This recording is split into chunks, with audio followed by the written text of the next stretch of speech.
Hi, it's Peter from the Worminator 2000 worm farm kit. It's just a quick tutorial on how to set up your worm farm. We have two models. We have the basic model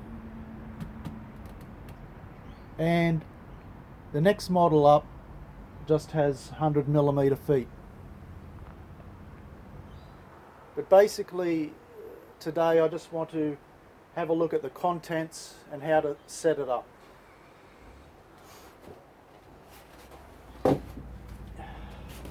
In your worm farm kit, you should have a set of instructions and contents. So just make sure that everything is in the box. So we have our worm blanket, bag 1, which is our shredded paper, bag 2, which is our coir, and of course our worms.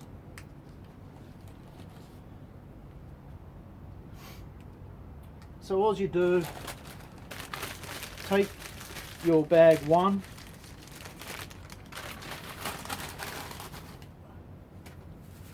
and just spread it out over the bottom of your worm farm. Take the contents of bag 2,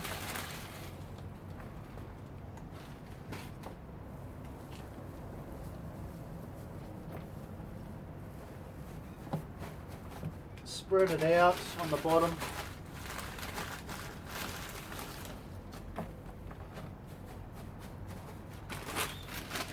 And you can also, I'm trying to do these kits so that virtually everything we can do is recyclable. So you can even you can scrunch your bag up and stick them on later.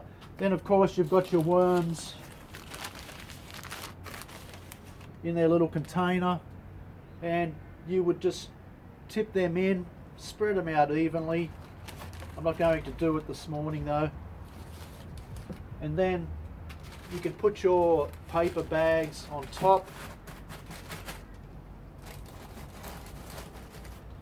and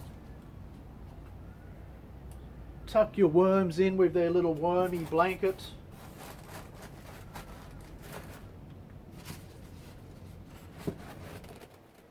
You could actually get a small watering can and just give it a light watering, not too much water.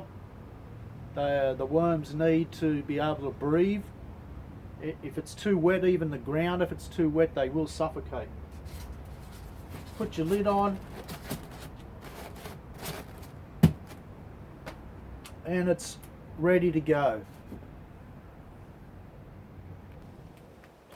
Give it a couple of days for your worms to bed in. You can have a bit of a sneak peek if you like, just to see how they're travelling, how they're going. And after a couple of days, give them a handful of food, you know, some veggie scraps from the kitchen, and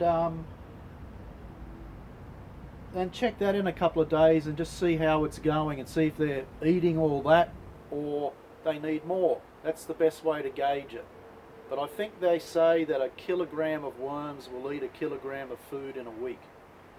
That seems to be a rule of thumb. Whether I'm right or wrong, not sure.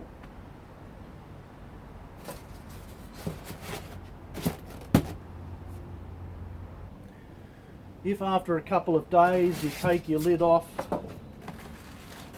have a bit of a peek and all the food is gone, that means you can increase it a little bit. This is the best way of finding out how much your worms are going to eat.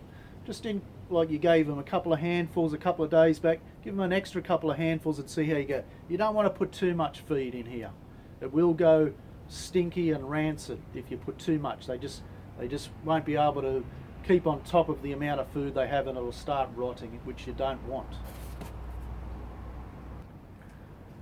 Once your worms are settled in, give it a week, few days, a week, you can then start harvesting your worm juice, your worm tea.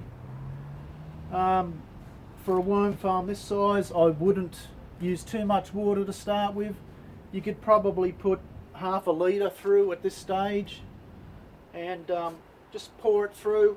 You've got your tap and you can collect it with an ice cream container and put it into a bottle.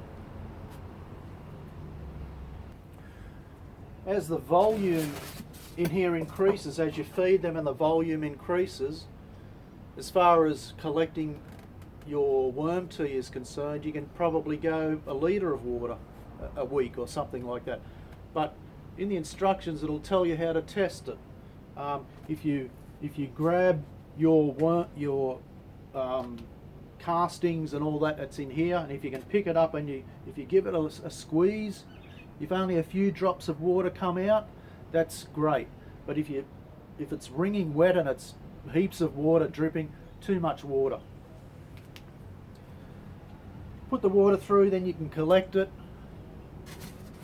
And they say the best rule of thumb for using your worm tea is make it with water like a weak tea looking. Sometimes it'll come out of here, and it will depend on what you've put in here, but it will look different sometimes depending on what you're feeding them. Like if you're using coffee grinds in here, a little bit of coffee grinds, or other tea bags or whatever, it's going to be a little bit darker. So, but rule of thumb, use about, add it with water to make it look like a weak tea, and then just use it on your plants. They love it, I tell you. The veggies will love it.